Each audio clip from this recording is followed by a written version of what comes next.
Just a moment. Okay. So yeah, slice geometries in CENOS induction heating. First, let's understand what kind of slice geometries we could even input in CENOS. So to do that, so here what we can see on the left is some kind of a geometry, in this case some kind of a spur gear, where the geometry is either axially symmetric or it's like repetitive after a while. So here we can see there's one teeth and then the other gears are just exactly the same, but they travel the whole axis. So in this case, what we could do in CENOS, we could make a slice geometry such as the one on the right to save the calculation time. Another example here on the left is some kind of large bearing heating application. Once again, making that whole case would not be the best approach, because once again, it's the exact same pretty much geometry, just revolved around an axis. So we can simplify that as well to get a lot smaller geometry that we need to calculate. And then another example would be some kind of a rectangular bar heating. Here you can see roughly how that would look like. Once again, the simplification in this case would be that we can actually take a quarter of this pipe instead of this, not pipe, but bar, instead of heating up the whole geometry, which once again, as you might imagine, will reduce the calculation runtime. Yes, so the pros of this operation of slicing the geometry when it's possible. Of course, by reducing the CAD and the system size, we result in much faster calculation times since we don't have to compute as much. These simulations can also be run on less powerful systems, especially the ones which you saw, which would require us to make like very large geometrical cases in order to run them. If we take a slice, the mesh size reduces the and then everything, of course, that we need to calculate. And also better temperature distribution tracking, because we can have a finer mesh and we focus on a smaller place, and there we can more nicely see the temperatures which we are achieving and so on. Some of the things to keep in mind with this approach. So of course, to assign the slice geometry, we will need a couple of additional boundary conditions. To make sure that the software understands that it's a slice geometry that we're running. To visualize the entire part, we have to apply a couple of additional filters in ParaView. So that we would, if we simulate only some part of the gear, we can multiply that in ParaView to see as if we had heated up the entire gear. And as of right now, airbox has to also be made manually. So the examples which we will be looking at and I will be presenting, I will have already made the airbox manually for each of them. But all right, without further ado, we can move into the CENOS main menu and begin setting up the first case. Today we will be making this case, an additional case, and if we have time, perhaps the third one as well. We'll see how we proceed. Then to set up the case, the beginning is as if you would create any kind of normal case for you. So I would say first go to the option Save As and just save your case. In this case, I will write the name for it to be CENOS webinar, let's say 2 version 1. Press enter, and then for the geometry source we will choose the FromCAD approach. Since we have already made the step files, we just have to deal with the grouping process of them.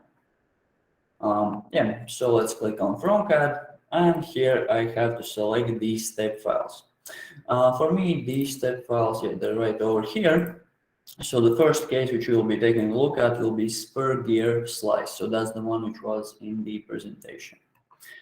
Press open, it will process the CAD file, and right here on the left you can see that we already have the air domain, so we do not need to create it automatically in this case. It has already been made. All right, press continue here, and now what we'll have to do, we'll have to assign each of the roles. We will start with the initial ones, which will be pretty much the same. So the solids, of course, for the air, we click select. Here on the left, just select it, rename it to be the air, and press assign the air. In the same way for the workpiece, it's exactly the same as in any kind of simulation. We just click on it, write down its name, and assign it. The same thing for the inductor. Yeah, assign. And right now, some of the changes which we will also have to do. So since it's a sliced geometry that we are working on, we won't have the usual workpiece surface group and the usual air infinity group, but we will have those. And in addition to those, we will also have to tell the simulation where is the slice that we have made. So yeah, let's start with the one with the group which is which we already have here. So let's press air infinity, and here on the left I have to select the faces. In this case, the sliced faces, so this face is sliced and this one, these will go in a separate group. So for air infinity, we have to select the one on the top, one on the one behind here, and one on the bottom. So only 3 faces. Now I will press assign infinity, and now for the rest of the air faces, I will click add new role, scroll down a little bit, and here we have the option to add an other kind of boundary condition. So click on it, and here it allows us to select volumes or faces.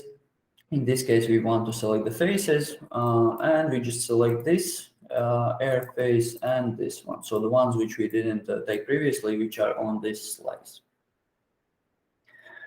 Assign, and right now, in pretty much the same way, we will go for the workpiece surface. So for the initial workpiece surface, we can click on the select.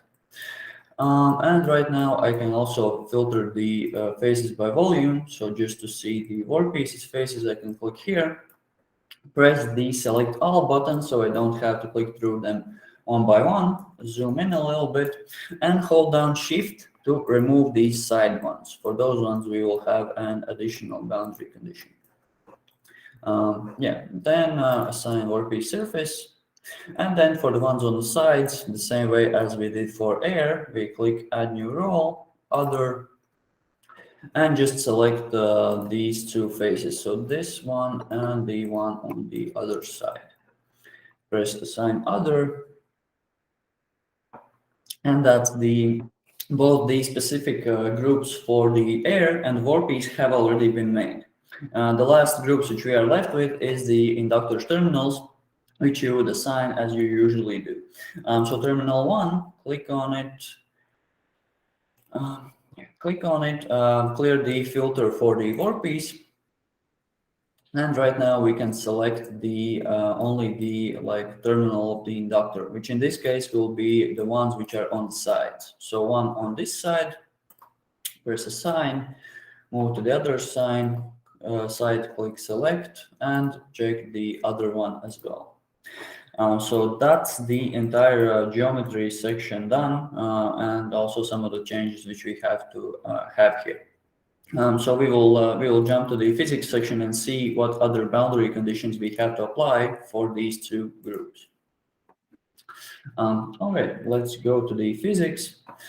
And here in the physics, what we can see, so in the simulation control, we actually have to apply some kind of a symmetry in this case. Also, I can give you a brief explanation. When do we select this or use this symmetry here as a slice, and when do we still run it as a full 3D model? Basically, we should input the slice aspect here, depending on our slice angle, whenever we actually also cut up the inductor. So sometimes, let's say if we cut open like a part of the workpiece, but the inductor stays as a whole piece, and yeah, the airbox is large enough, we do not need the slice angle even to be inputted. But here, as our inductor originally would be like this whole round thing around the whole system, and we have cut it up to be only this small slice, we have to input the slice angle. In this case, for me, for this geometry, it was 22.5 degrees.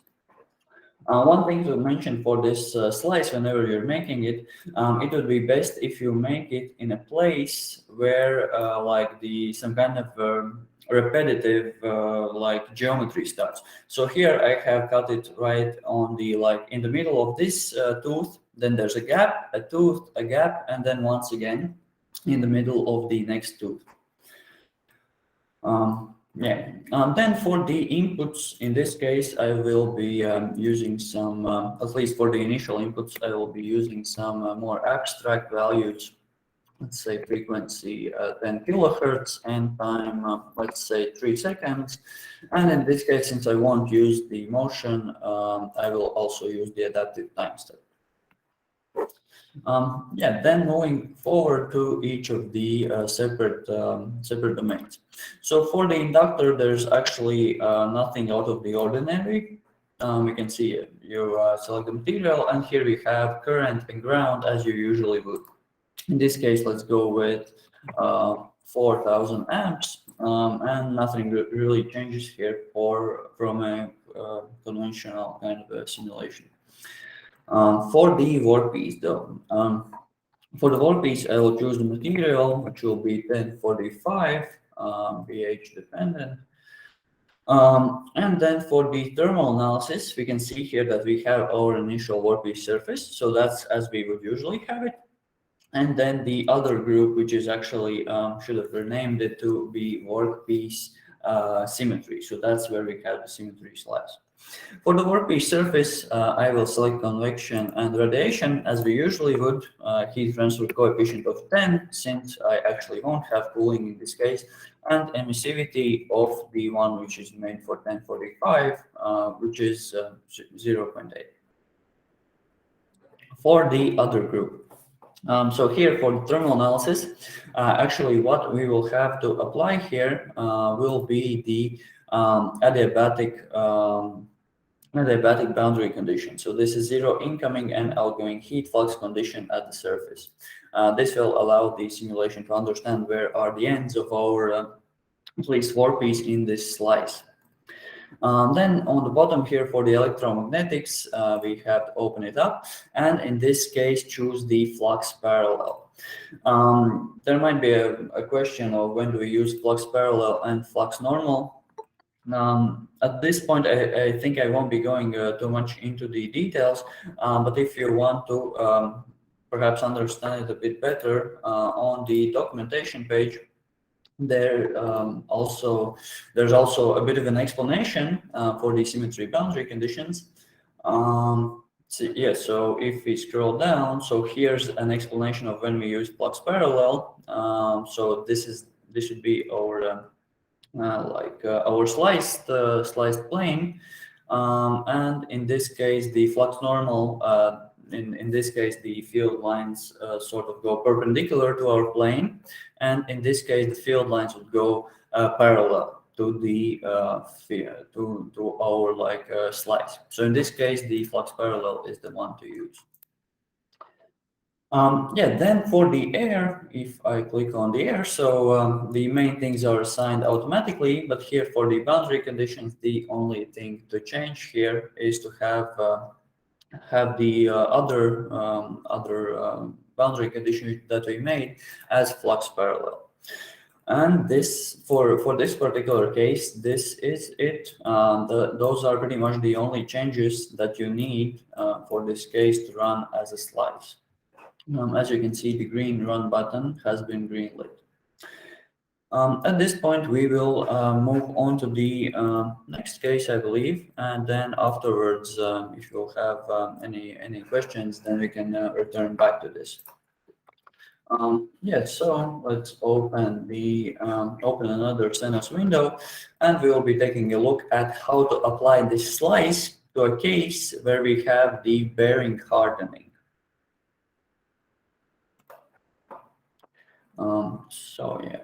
Give it a moment to load. Once again, just save the case, save as. Let's write down CENOS webinar 2.2. Enter, and let's go for the FromCAD approach again. And in this case, we will take the other step file, which is bearing hardening slice. Okay. Yeah, once again, the air has been created automatically, so no need for the automatic air domain. Press no there, and here we can once again assign the roles. For air, let's click on it and select this air solid so that we can see what's happening on the inside of our system. So yeah, so here we have the CAD file. So this is our bearing. As you saw in the presentation, originally it would be quite a large piece, but we just take a slice out of it.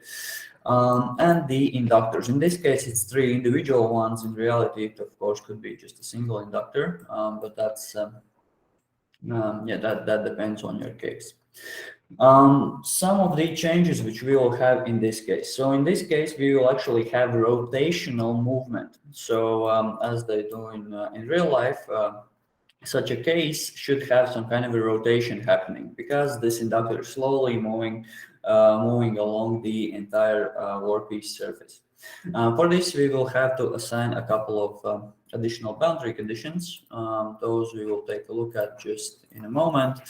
I will assign the initial roles pretty quickly. So also for the inductor, the solids, and then we can take a look at the specifics, which will be for the boundary conditions. 2. And let's go for the last inductor over here, inductor 3. And yeah, let's just assign the terminals in a moment. While I assign the terminals, I can also tell you some of the changes which we will have for the boundary conditions. So the main change will be that previously we started just a moment. Oh, that's not right. For the terminals, I should choose the other role and faces. Yep.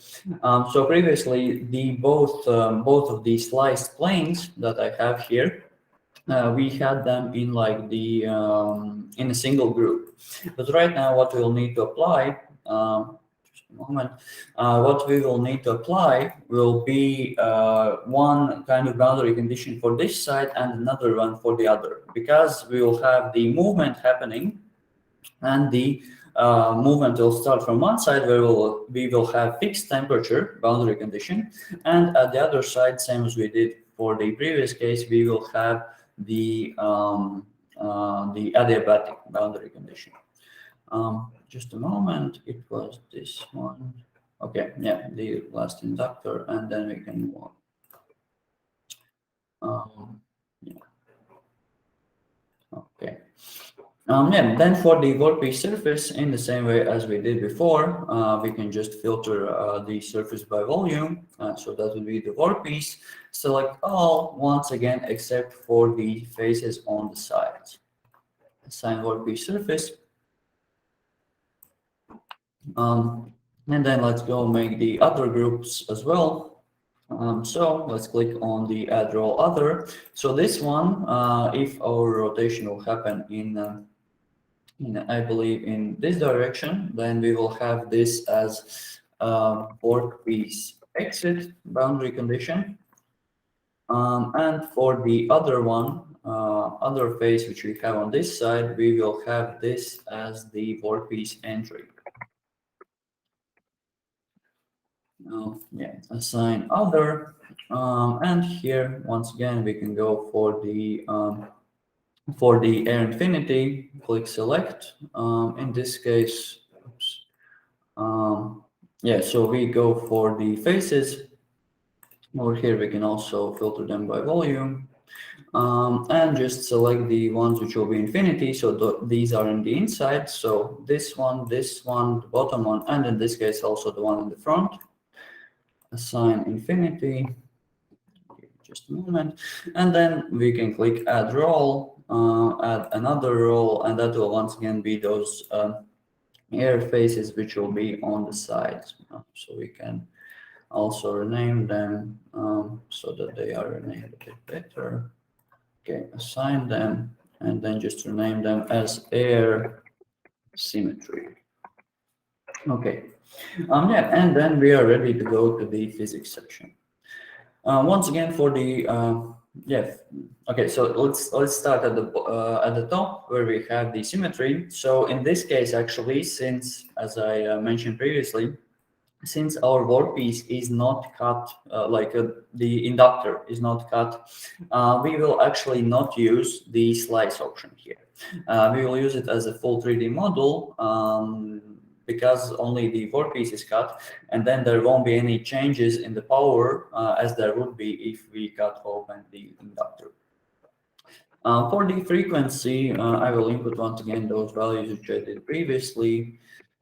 Something like this, and a smaller time step.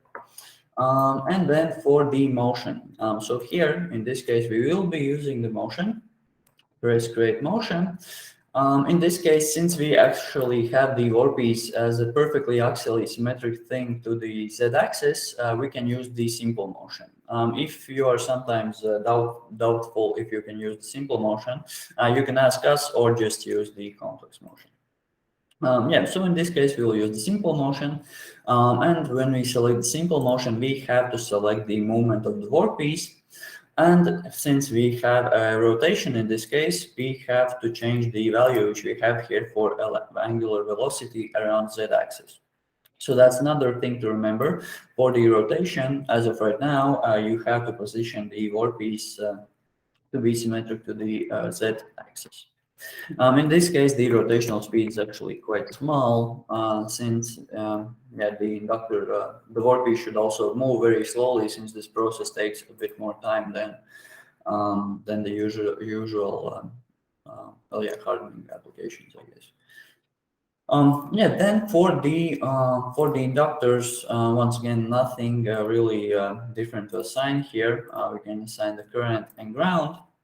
One thing to mention, whenever, just a quick tip, whenever you have multiple inductors, make sure that their terminals are like set so that they wouldn't interfere badly with the other inductors which are next to them. So in this case, let's go with 5,000 amps.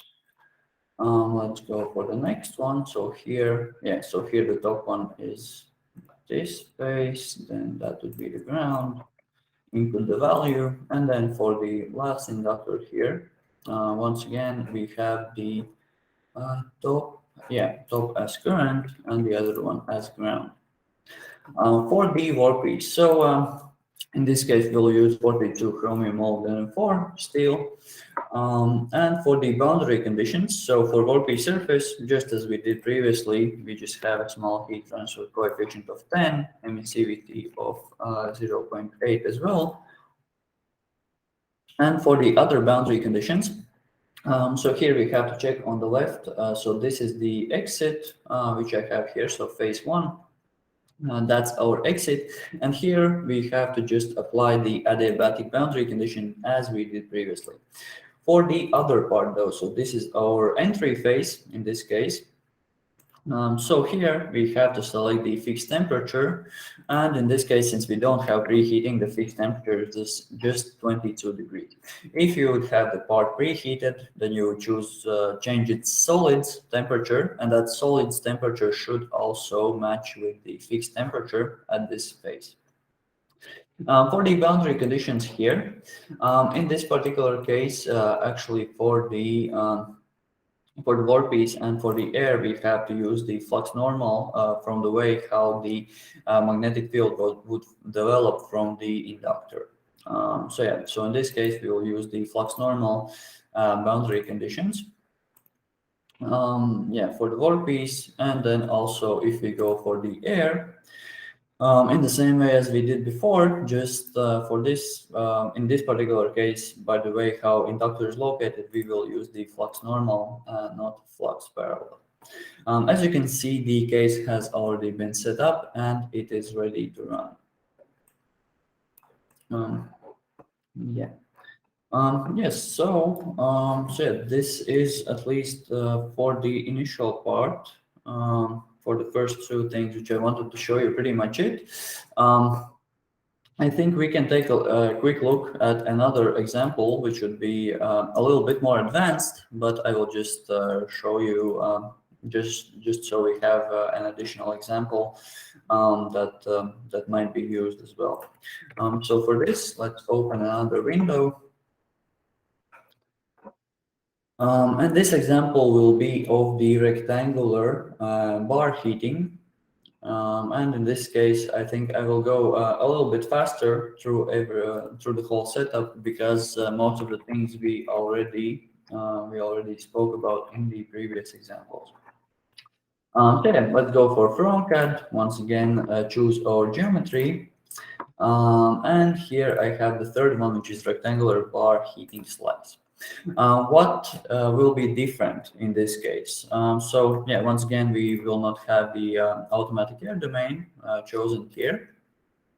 But what's different here is that actually the workpiece starts from where we have the air cut as well as end there, and we also have this bar sliced over here. So we have basically four faces where we would have some kind of different boundary conditions. So yeah, let me just assign the airbox quite quickly so we don't take too much time with this. The workpiece, and also each of the inductor solids. So the first one, the second one, then the next one, third one, and the last inductor solid. Yeah, so what I will be focusing here will be actually the kind of interesting boundary conditions which we have to apply. So in this case, let's start with the normal workpiece interface. And if I click on it, just a moment. Let's actually start with Air Infinity so it's not in the way as we are proceeding through it. So yeah, here for Air Infinity, we will only have these two faces. So here we have a slice, here we have a slice, and at both ends. So the usual Air Infinity will only be this one. We can click assign here. And for the air, we have to make also the other groups, which will be this face in the beginning, the face on the bottom, in the beginning and at the end. These will actually have separate boundary conditions. And for the face which we have, faces where we have the workpiece cut for this particular like slice design, these two faces we will have a different kind of boundary conditions. So yeah, assign other, and right now we can go for the workpiece surface. In a similar way as for the airbox, we just select the ones which are inside of the system right over here, assign them, and then for the other roles, so actually if I go on other, so on the way how the by the way how the inductor is located here, these two planes will actually be flux parallel. I can press assign them, and the ones on the end where we will have the fixed temperature and the adiabatic at the other end, we will have a bit of other boundary conditions. So this is pretty much one of the extremes of how many boundary conditions you could have at some point. So this would be the entry in this case. So here the infinite line of these bars would enter, and then the other one would be the exit. So yeah, right over here. The interesting thing here, so we can, I will assign only two terminals for this, since we don't take too much time here assigning all of the other ones. Since our focus will only be on the workpiece and the airbox, I can also share a small picture with you of how these boundary conditions would differ in this case. So yeah, for this particular case, if we take a look at how the inductor is located, so let's say right over here, we can see that on this plane, it pretty much matches the drawing that's in our documentation. So here the inductor is coming in. And here we can see that there we will have the flux parallel option chosen, and for the top and the bottom, so that's the end and the start, the inductors, how they are positioned here relative to that is opposite. So that's where we would have the flux normal. Yeah, just to give you a brief insight to that, we'll go through physics and assign that again. Frequency and time, let's say 10 seconds in this case, 0.2 as a time step. Then yeah, in this case we will also have the symmetry, since our bar is like only a quarter of the whole thing, and the inductors as well. It's only a quarter of our inductors, so we go for the symmetry, slice, and change this slice angle to 90 degrees, since it's 1/4 of the whole of 360. For the motion, here we just click create new motion, and in this case we can actually also use the simple motion, since it's kind of an infinite kind of heating. So here we once again select the workpiece, and since we want our motion to go in this direction, we see that the z-axis is pointed in the other direction. So when we input the value for the movement, we have to use a negative symbol in the beginning. Yeah, then for the workpiece, let's just assign some of these boundary conditions. So here on the left, we have, of course, our workpiece surface as usual. This goes without saying, as we would usually have it. Then for the faces, which are the flux parallel ones, so the ones which are on the slice, once again, we click on here. And the option to choose is actually adiabatic for the thermal analysis, and here on the bottom for the electromagnetics we choose flux parallel, as we just discussed in that picture. Then above here, the same way as we had for the bearing case, so this is our entry. So here for phase 4, I will have a fixed temperature of 22 degrees, same as our initial conditions. And for the other end, I will have the adiabatic boundary condition. On the bottom, so here I have the phase 4, so that's the entry. And for it, we have flux normal. And also for the other end, we have flux normal. So I really don't want to confuse you too much with this, but it's just something to keep in mind when you're setting it up, to also pay attention to how the magnetic field would develop, to make sure you set up everything according to plan, let's say. Then these solids, these are the inductors. I won't be clicking through these this time. Yeah, but for the air then, just to show you the changes here. So once again, for the this end and the other end, we have the option of flux normal, and for these two phases, which are right over here, we have flux parallel. Yeah, so I hope this part was not as confusing. And yeah, we are ready to accept some questions or any kind of yeah, ideas or something which you would like to discuss.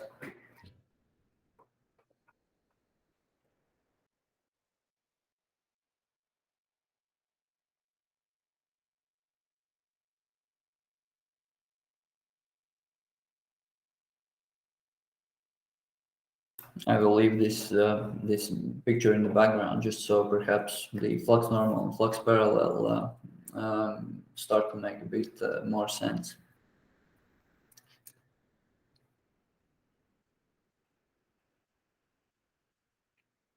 Perhaps anyone has anything to discuss for some kind of an application, perhaps that I didn't cover here.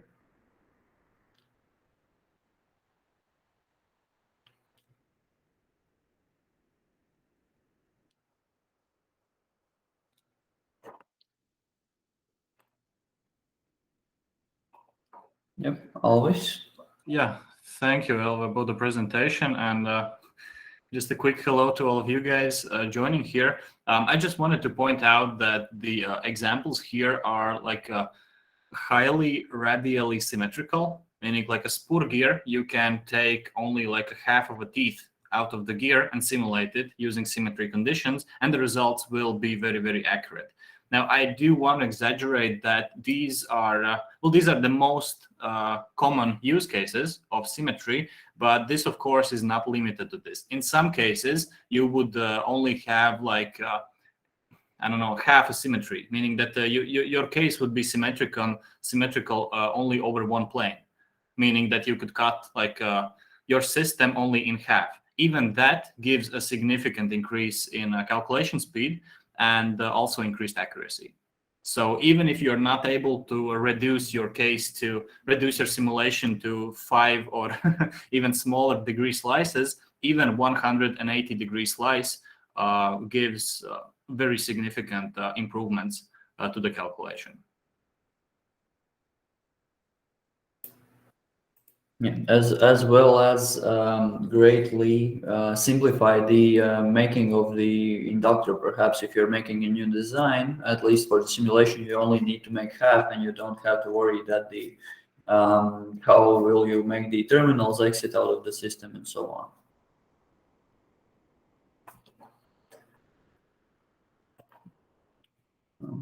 Yeah, I hope everything was clear. But yeah, if there's any questions, feel free to ask. And yeah, once again, if you ever try to implement this and you're unsure of something, make sure to reach out to us through the support live chat. I would also want to encourage actually to take a look at our documentation, because there is one article which Elvis actually also mentioned previously in the webinar about the symmetry boundary conditions. So further down, there are actually some real-life examples of the applied boundary conditions to sliced cases.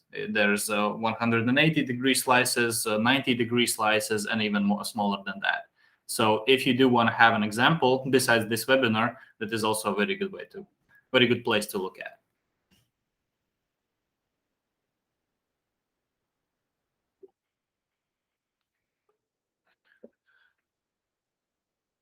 But all right, I guess if no one else has any questions, I would personally want to say thanks to anyone who joined today.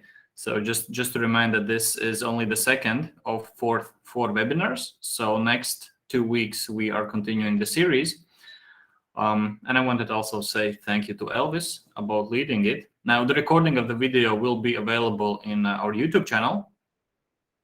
And actually, if you do think of some questions, even after the webinar, feel free to send them either directly to me or Elvis, or just to general CENOS email, and then we will be happy to reply. So, all right. Yeah, thank you all for joining. Have the rest of the day, and then see you all next week. Thank you all.